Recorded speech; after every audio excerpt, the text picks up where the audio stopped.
Gracias, muchísimas gracias por permitirnos entrar en sus hogares. Que Dios les bendiga hoy y siempre en este precioso día domingo. Le damos gracias a Dios por la oportunidad de seguir difundiendo, predicando, compartiendo la palabra de Dios. Gracias, Señor, en tus manos ponemos este video y el corazón de los queridos hermanos, hermanas, amigos, amigas que lo van a escuchar, Señor, para que fluya, para que corra, para que se escuche, Señor, en muchos lados más. En el nombre de Jesús. Amén. Bien, esta tarde, esta mañana, quiero compartirles algo que generalmente no escuchamos mucho en las redes, y es sobre la presencia, la existencia del mundo espiritual. Es sobre la presencia de los espíritus de Dios y los espíritus enemigos de Dios. El poder del Espíritu Santo y la existencia de los espíritus enemigos de Dios. Y para ello quiero contarles una historia que se encuentra en el libro de San Marcos, capítulo 5 y versículos del 1 al 20. Y voy a tomar todo el tiempo para contarles esta historia, aunque lo voy a hacer un poquito rápido. Dice la palabra de Dios, refiriéndose a Jesús y a los discípulos: vinieron al otro lado del mar, a la región de los Gadarenos, y cuando salió él de la barca, enseguida vino a su encuentro de los sepulcros un hombre con un espíritu inmundo. La palabra inmundo significa que no es de este mundo. Y la pregunta que nos hacemos para entrar en materia: este hombre viene con un espíritu inmundo y seguramente no viene caminando con él, viene dentro de él. ¿Y cómo entró? Pregúntese junto conmigo, queridos hermanos, hermanas, amigos, amigas, ¿cómo es que este espíritu entró en este hombre? Sabemos que en el mundo hay puertas espirituales que se pueden abrir, y cuando se abren comienza la posesión o la influencia demoníaca sobre una persona. Sabemos que los espíritus o los demonios usan el cuerpo de las personas en forma destructiva, es decir, la Biblia dice que el enemigo vino para hurtar, matar y destruir.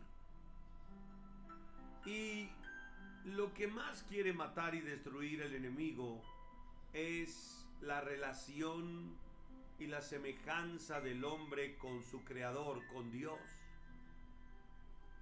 Es decir, el enemigo quiere interrumpir esa comunión, esa amistad, esa relación, por una puerta que se abrió y el enemigo se infiltró en la vida de un hombre. Por eso, aunque algunas personas no lo creen, suceden cosas en las noticias que una persona sin un espíritu inmundo no podría comprender. Pero ¿cómo es posible que este hombre en Texas mató a tantos niños? Bueno, estaba influenciado por un espíritu demoníaco.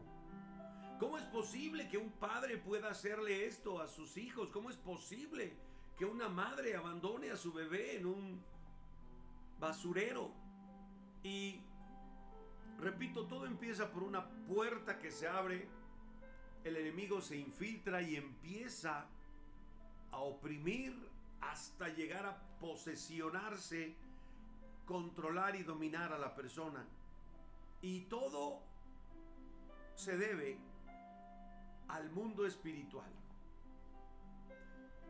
Aunque usted no lo crea y le sea difícil creerlo, cosas tan sencillas como ir a un cine de terror puede abrir una puerta al mundo espiritual. Porque ¿qué es lo que la gente está viendo? Bueno, pues está viendo el reino de las tinieblas. Está viendo posesiones, en el caso del exorcista, niños destructivos, dominados, controlados por demonios, en el caso de Shoki, por decirlo algo así, en el caso del rito. Y abrieron una puerta y pudo haber empezado por un cine de terror, por una película de terror. ¿Sabe? La brujería, la hechicería y el ocultismo es lo más clásico, lo más común que sabemos, que son cosas que a Dios no le agradan y que son del reino de las tinieblas. Pero yo quiero decirle que cuando ponemos nuestra confianza en alguien que no sea Dios, también abrimos una puerta espiritual. Por ejemplo, consultar a los horóscopos, poner nuestra confianza en que nos lean la mano, en que nos lean el café, en que nos adivinen las cartas. También puedo decirles que para aquellos que ven pornografías, le abren la puerta a un espíritu de lascivia, a un espíritu de perversión.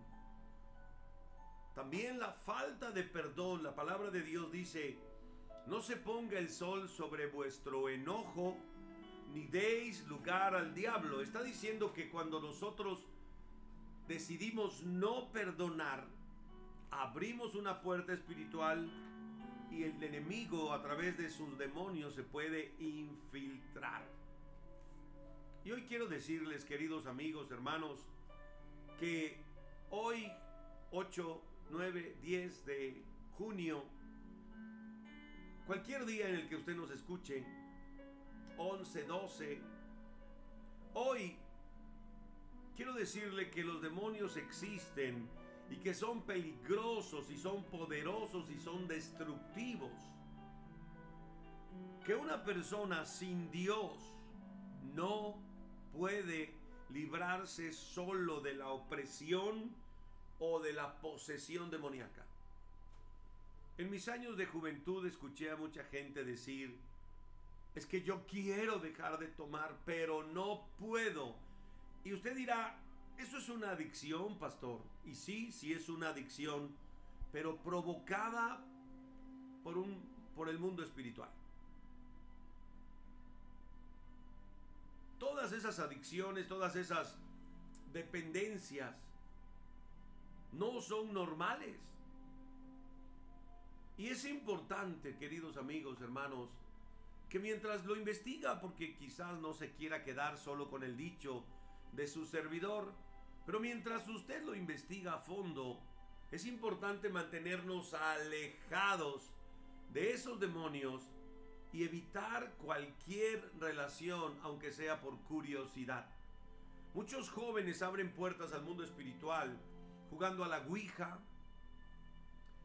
invocando espíritus, jugando o queriendo recrear lo que vieron en una película de una invocación con el más allá. Y sabe, esto le abre puertas al mundo espiritual. Es decir, una puerta es un derecho legal que usted o alguien le concede al demonio para venir a infiltrarse en su vida y causarle siempre daño, siempre estragos, siempre perjuicios. La palabra de Dios, que es la máxima autoridad para su servidor y para este canal, dice en el libro de Deuteronomio capítulo 18 y verso 10, dice, repito, Deuteronomio 18:10, dice: no sea hallado en ti quien haga pasar a su hijo o a su hija por el fuego. Imagínense las prácticas que había en aquel entonces. Sigo leyendo: ni quien practique adivinación, ni agorero, ni sortílego, ni hechicero, ni encantador, ni adivino, ni mago, ni quien consulte a los muertos, porque es abominación para con Jehová, para Dios, para Yahvé, cualquiera que hace estas cosas.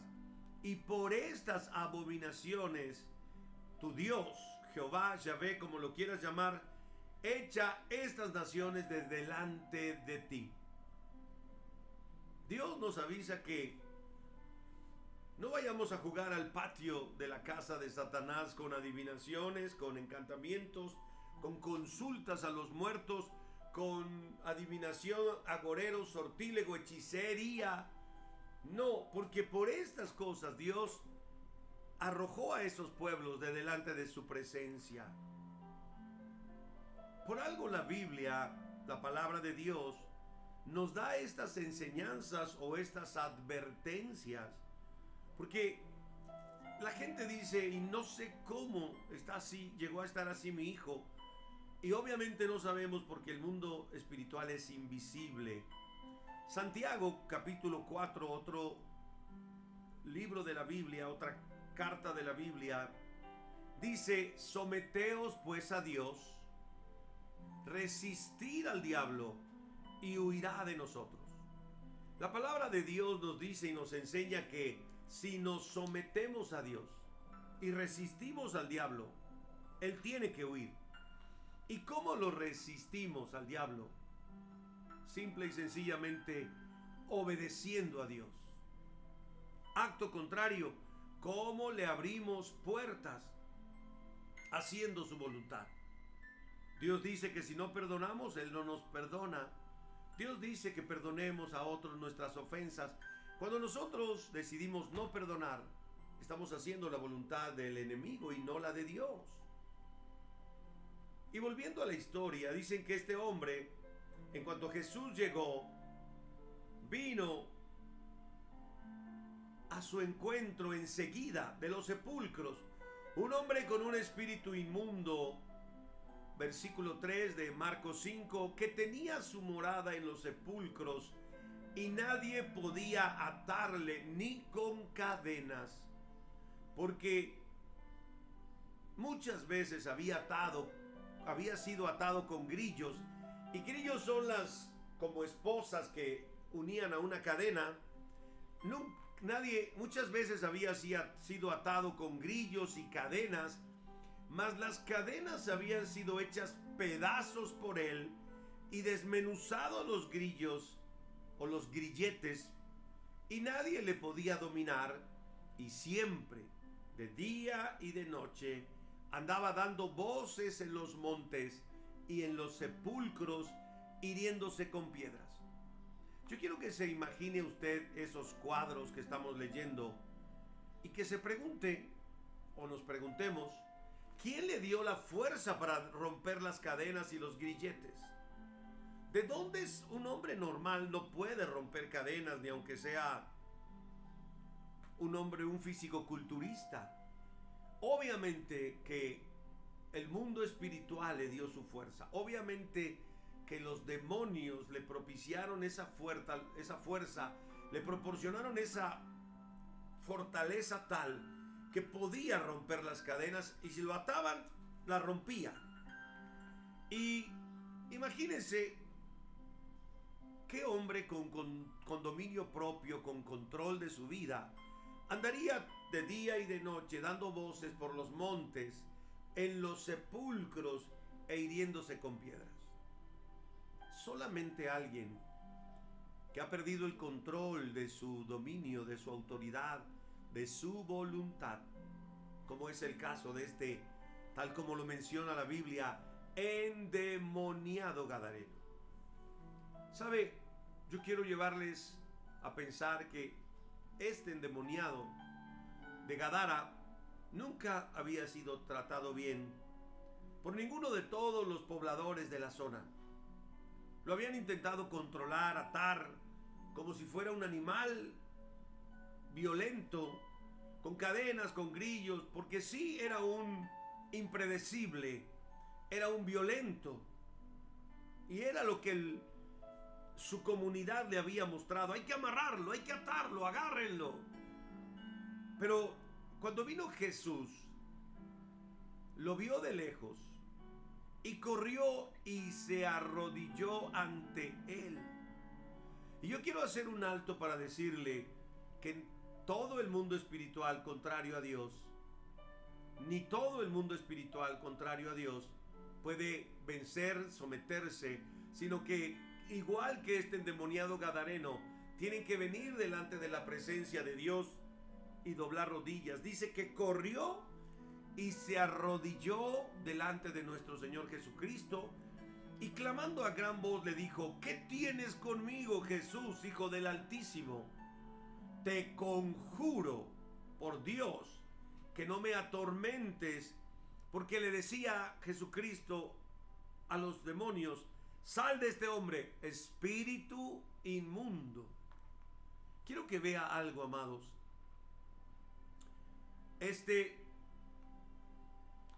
espíritu inmundo se arrodilló y empezó a clamar a gran voz, diciéndole: ¿qué tienes con nosotros, Jesús? E hizo lo que llamamos nosotros una invocación a un poder superior. Le dijo: Jesús, Hijo del Altísimo.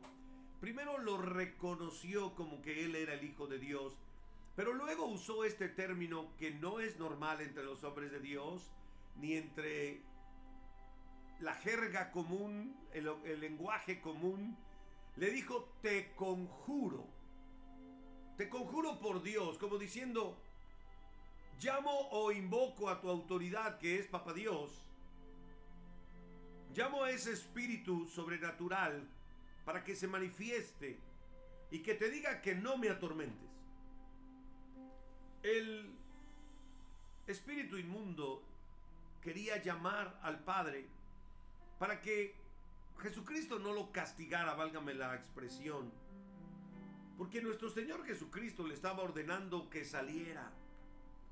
Y esa palabra te conjuro es como una fórmula mágica para empezar o hacer un hechizo o un exorcismo.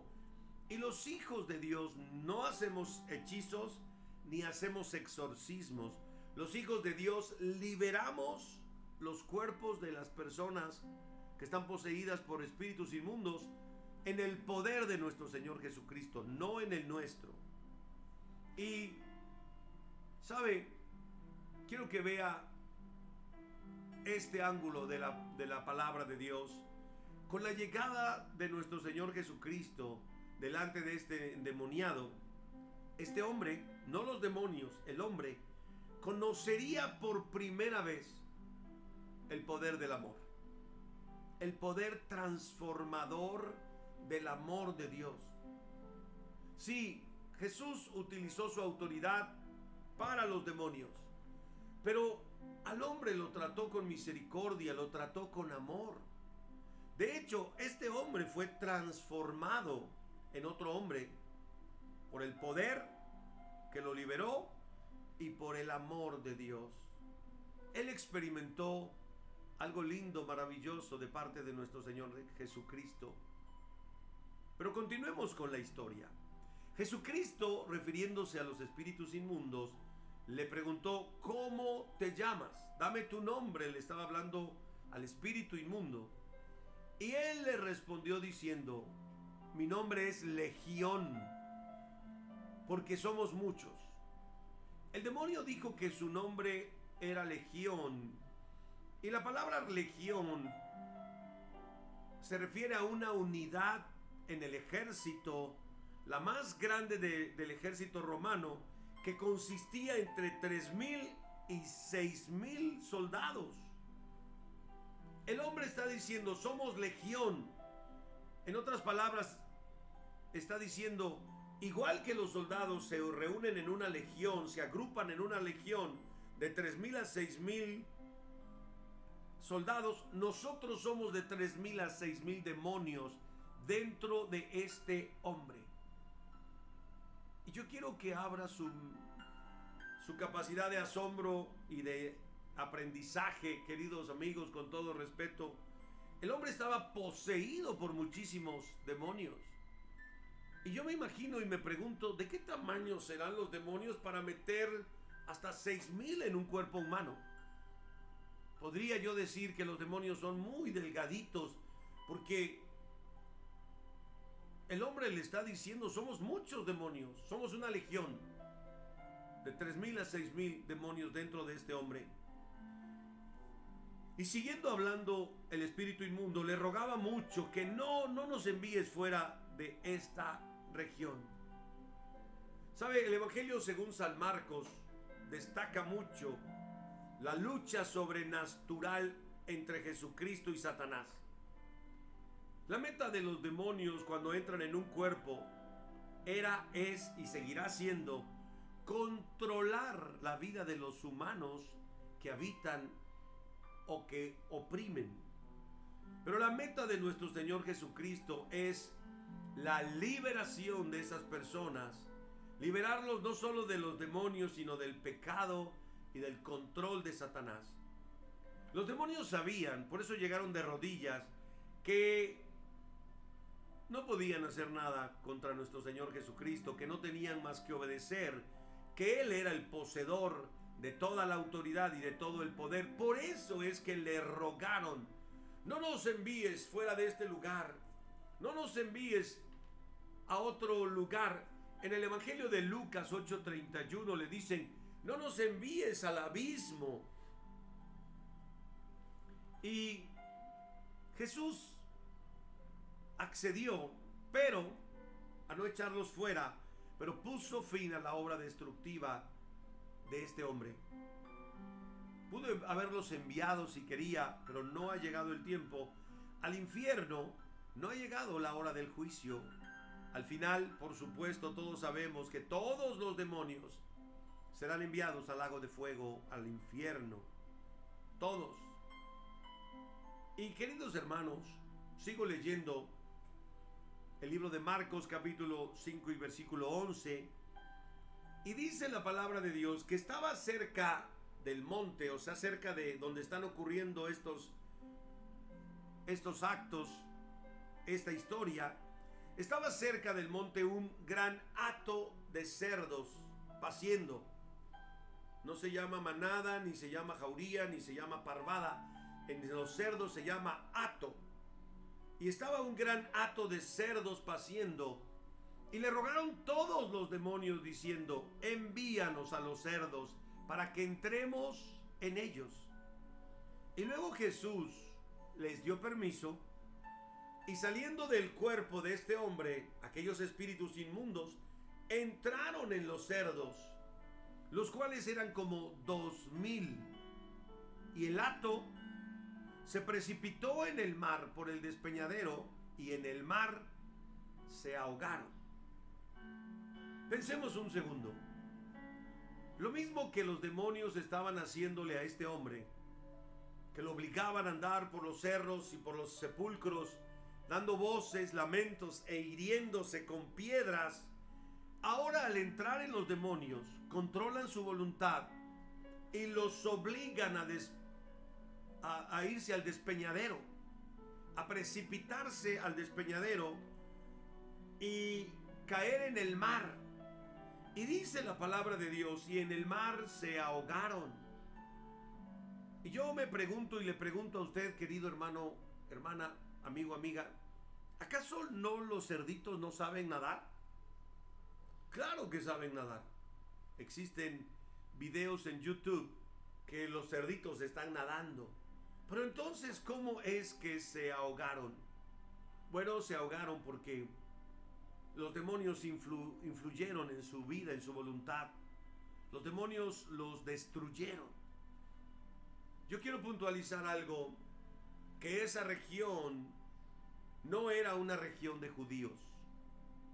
Porque los judíos, según Levítico 11:7, para ellos los cerdos eran animales inmundos.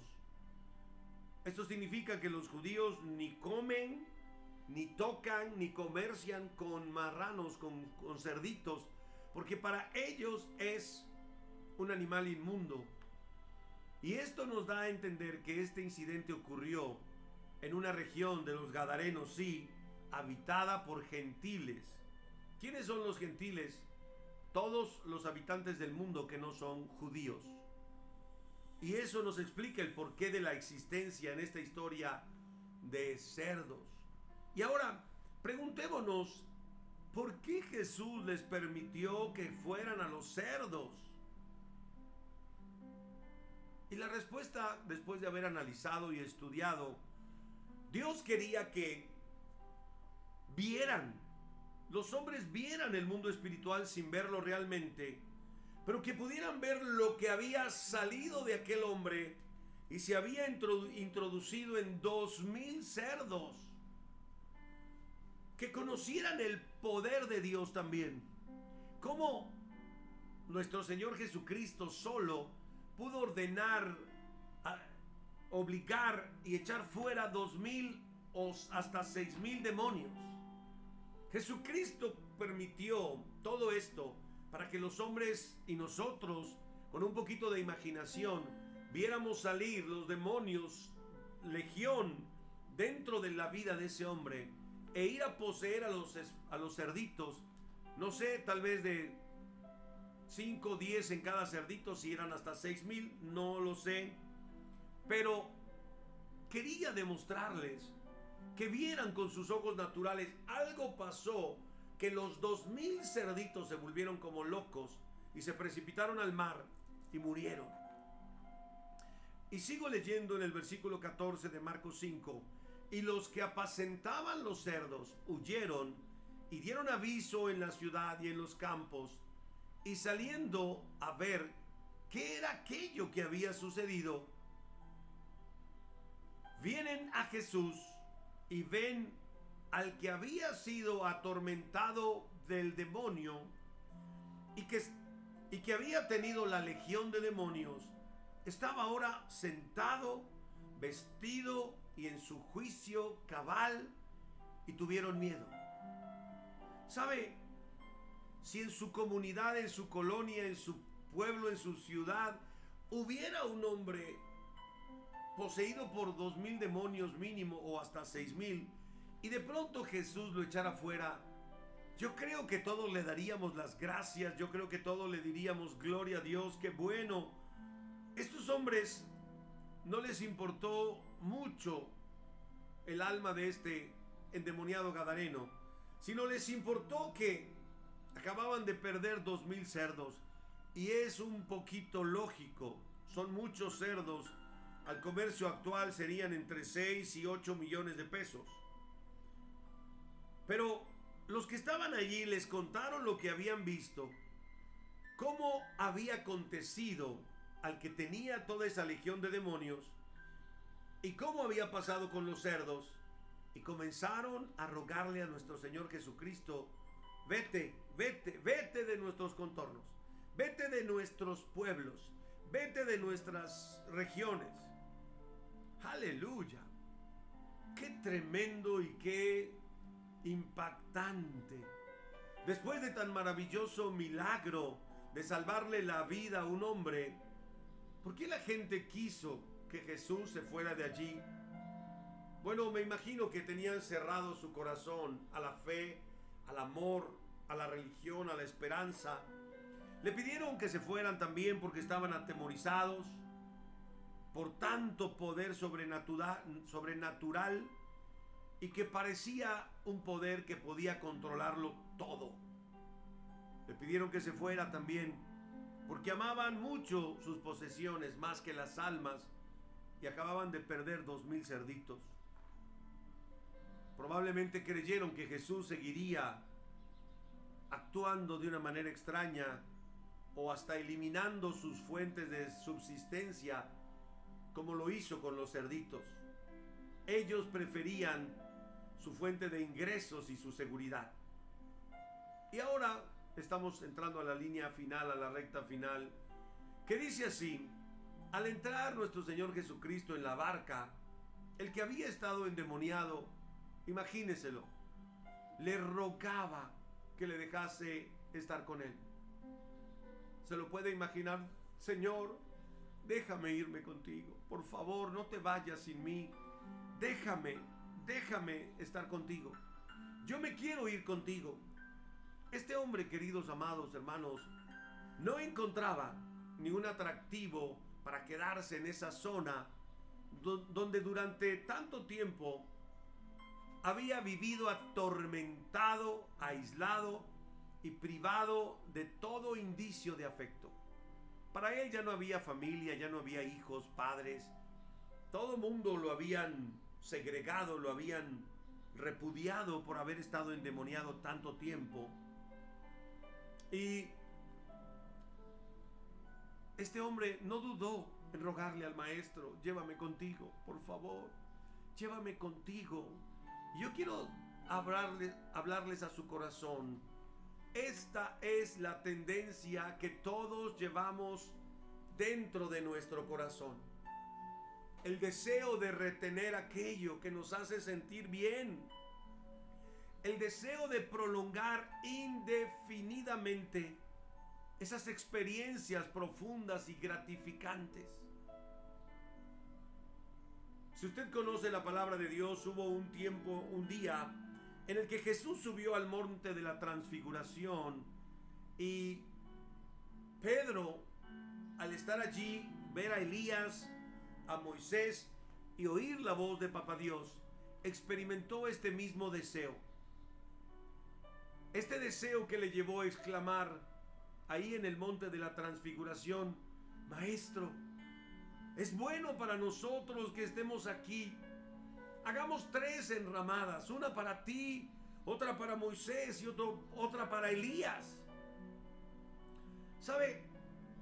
Cuando nos sentimos bien, no queremos que la fiesta termine. No queremos que lo bello o la persona que nos hace sentir tan bien se vaya, termine.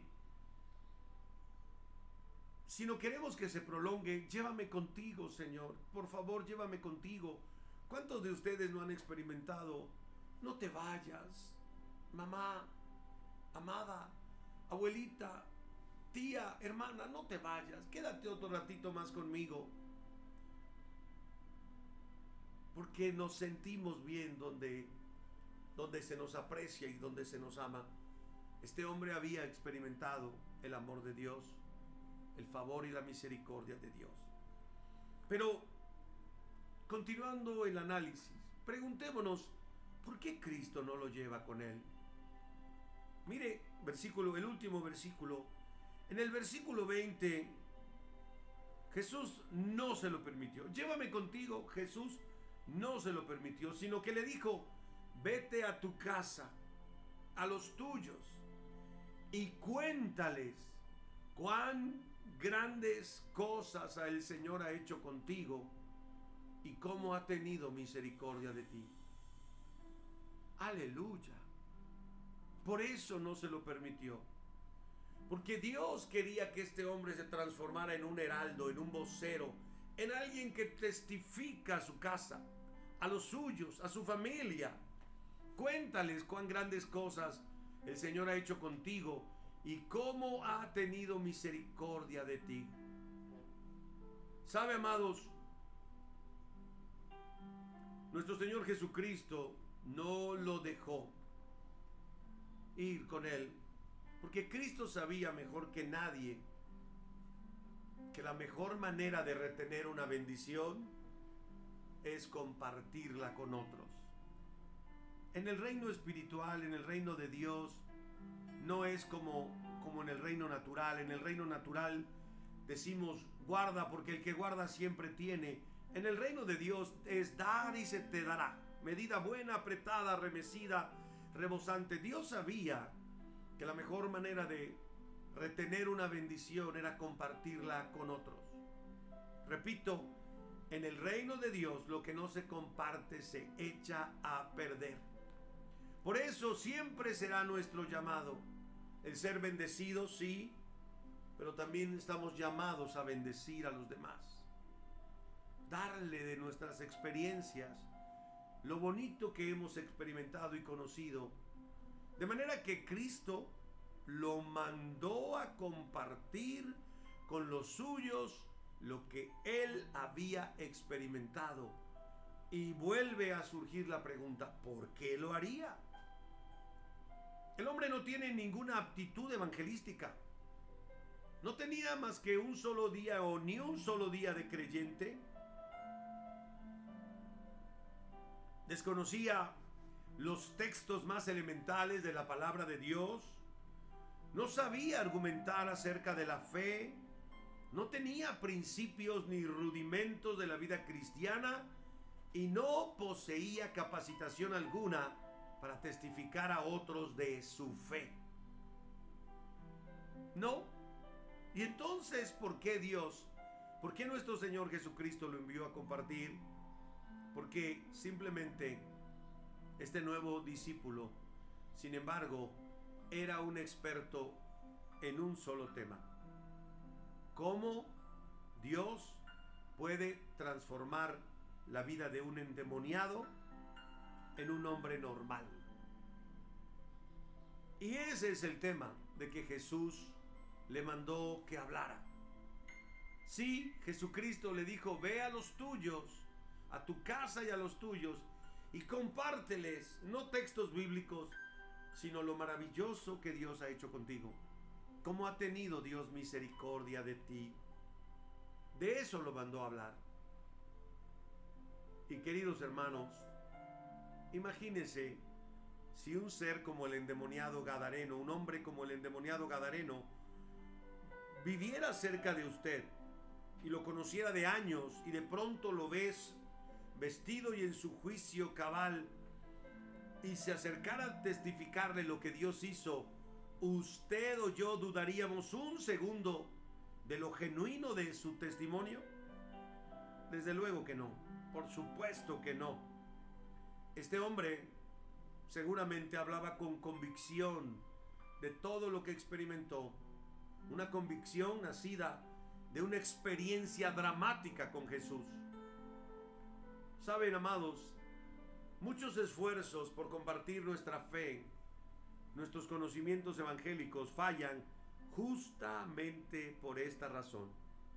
Porque lo que compartimos a la gente no tiene que ver con las grandes cosas que Dios ha hecho con nosotros, que Dios está haciendo en nuestras vidas. Más bien nos limitamos a hablarles de las razones por el cual yo creo que sí te tienes que convertir. Debes de convertirte porque te va a ir bien. Dios te va a prosperar. Dios te va a hacer feliz. Te va a ayudar. Seguramente va a cambiar a tu marido, tu vida, tus hijos. Y sí es verdad que con el tiempo esto sucede, pero no podemos convencerlos así. La gente dudará y verá, algunos que son creyentes, que no es verdad que han experimentado el éxito, la felicidad tan rápido. ¿Sabe? Solo podemos convencer a la gente con un solo testimonio, decirles lo que Dios ha hecho y lo que Dios está haciendo, las grandes cosas que Dios ha hecho en nuestro corazón, en nuestra mente, en nuestras vidas. Y para eso no podemos darnos el lujo de perdernos un solo día de la aventura de caminar junto con Cristo Jesús, orando diario, leyendo su palabra diario y testificándole a alguien diario de lo que Dios nos habla. Nuestro ministerio llegará más fácil a los demás en la medida en que Dios nos vea transformados, que Dios cambie y transforme nuestros corazones. Este hombre fue un poseído de demonios, pero ahora es un ser ejemplo, es un ejemplo viviente del poder de Jesús, es un claro testimonio. Y si usted ha experimentado el poder de Jesús, también será usted o es usted un ejemplo viviente. Si usted le dice a la gente: yo era un odiador, yo era un rencoroso, y ahora puedo amar y perdonar a los demás, puedo pedir perdón, aunque no crea que tener la culpa en todos los casos. ¿Sabe? Solo tenemos que ser valientes y obedientes, como aquel hombre, para dar las buenas nuevas a todos los que nos rodean. Y así como muchas veces compartimos de ese médico, de esa clínica, de esa sedenza que nos salvó la vida, que nos bendijo, que nos ayudó, de esos buenos samaritanos que nos tendieron la mano. Bueno, creo que también deberíamos hablar de Cristo, de cómo Él sana el alma, cómo Él arrancó de mí las raíces de amargura, cómo Dios sanó mi corazón, cómo Dios sanó mi mente, mi vida, cómo Dios me libertó de mis pecados. Solo tenemos que obedecer como el hombre obedeció a Jesús, porque la palabra dice en el versículo 20 y último, y comenzando, y se fue el hombre y comenzó a publicar en Decápolis. Decápolis, Deca significa 10, polis, ciudad. En Decápolis, cuán grandes cosas había hecho con él Jesús, y todos se maravillaron.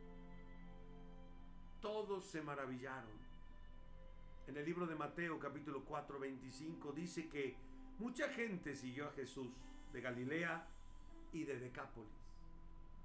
La obra del ex endemoniado gadareno se cumplió y atrajo a muchos hombres a los pies de Jesús. Así que testifíquele al mundo las grandes cosas que Dios ha hecho con usted.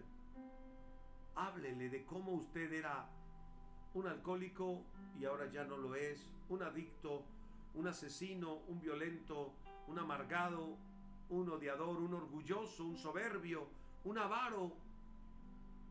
Y ahora Dios nos ha cambiado.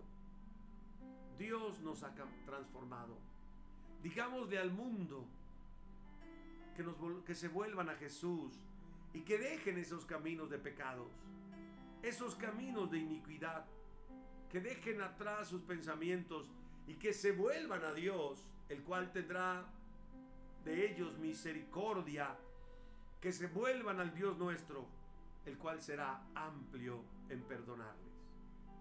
Que Dios les bendiga. Transformémonos en un monte de Sión, como dice el Salmo 125:1, los que confían en Dios son como el monte de Sión, que no se mueve, sino que permanece para siempre. Que su fe, su esperanza y su amor en Dios permanezca para siempre. En el nombre de Jesús, y que Dios les bendiga. Gracias.